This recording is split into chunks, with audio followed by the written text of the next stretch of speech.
Hi, my project is reducing verbal and physical refusal in a 4-year-old child with autism. The study I chose to talk about today, excuse me, sorry, was a comparison of two variations of the high probability instructional sequence in a child with autism by Esch and Freiling, 2013. I'm using this study as part of my intervention because my intervention package includes presenting maintenance and behavior momentum, and this article refers to that as high probability sequences.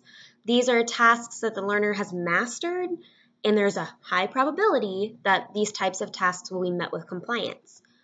The study's goal was to investigate two different types of high probability sequences. One is with maintenance tasks, and one was with leisure tasks, and to see which would be more beneficial to increase compliancy with low probability tasks.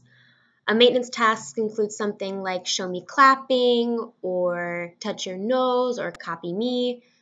In a leisure activity, and this specific article used drive your truck down the ramp, turn on the movie, fly your airplane.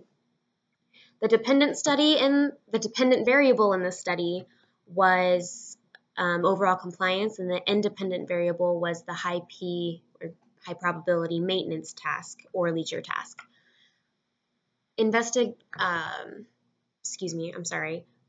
Inter-observer agreement was conducted in 36% of sessions where responses to high probability sequences and compliance of tasks were tracked by a second observer.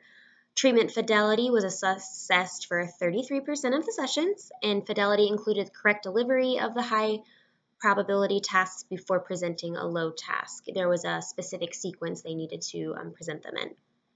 The results and conclusion of this study found that both of the high probability sequences were beneficial in reducing non-compliant behavior from baseline conditions. The study found that the leisure activity produced higher rates of compliance, but both sequences did produce an increase in compliance. My supervisor is more of the belief that we need to, for the intervention of a problem behavior, we use maintenance tasks because we don't want to inadvertently reinforce the poor behavior, since these tasks are presented to regain compliance after it has been lost. A limitation of this study was that the compliant behavior did not have a set criterion. And this only means that the subject didn't have a specific amount of time in which the task needed to be completed.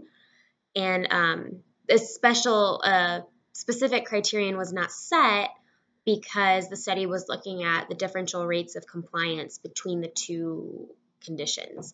And the study also did not look at generalization or maintenance. Thank you for listening.